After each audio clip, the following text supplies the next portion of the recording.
Via, pwede ba tayo mag-usap? Sure. What about? Huwag dito. Halika. Halika.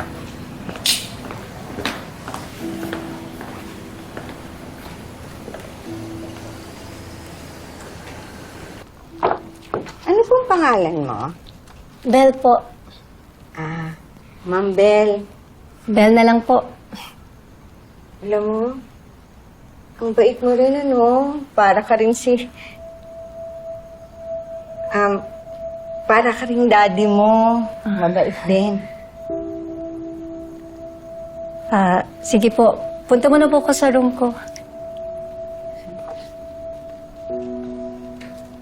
Excuse me po.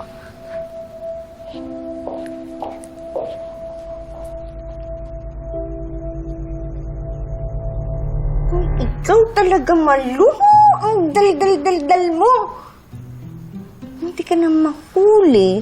Gusto mo pang ulitin.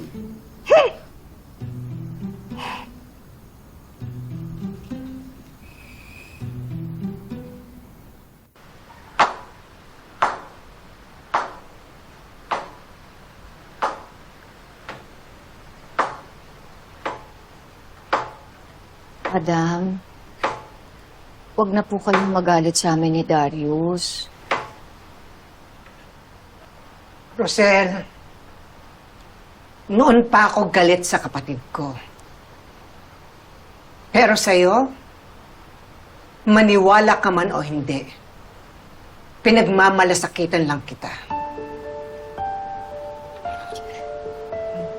Matatanda na po kami ni Darius. Madam, alam na po namin kung ano yung ginagawa namin.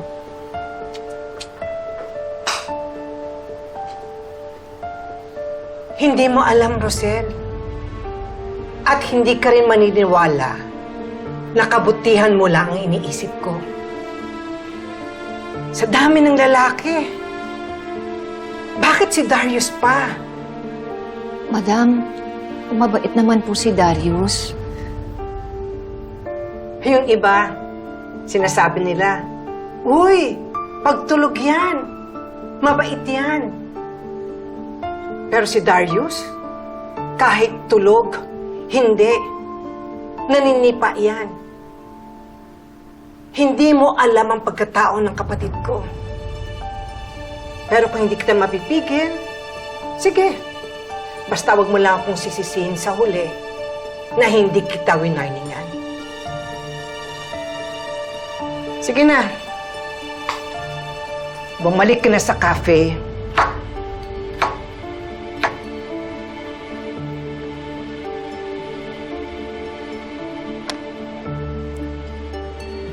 Pasensya ka na, ha? Kung nagagalit ako ng ganito sa'yo. Kasi, Rosel, kabutihan niyo lang mag-iina ang iniisip ko. May sakit ako. At hindi ko alam kung hanggang kailan na lang ako mabubuhay sa mundong ito. Gusto ko naman sana, bago ako mamatay, may magawa akong mabuti sa kapwa ko. Madam, kamusta na nga pala po yung check-up ninyo? Ano pong resulta?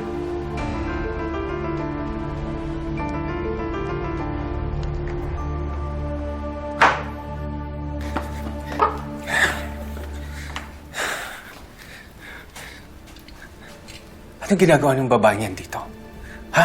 Pwede ba paalisin mo yan? Ano ba nangyayari sa'yo? Dati naman nating tauhan yung si Malu. Dati. Pero ngayon hindi natin siya kailangan. Pia, hindi ko maintindihan. Kailangan mo ng PA? Tapos kailangan pa natin ng additional na tao dito sa bahay? Nandiyan naman si Nika nakakatulong sa'yo, hindi ba? Marami akong errands na hindi ko na nagagawa. At saka si Nika, sa kumpanya natin siya naaasahan. At least si Malu, mapagkakatiwalaan, nakapag-aral, hindi tatanga-tanga. Kung may tiwala ka kay Malu, pues ako wala. Bakit ba kung makapagsalita ka parang may ginawang masama sa'yo yung tao? Is there something you're not telling me? Wala.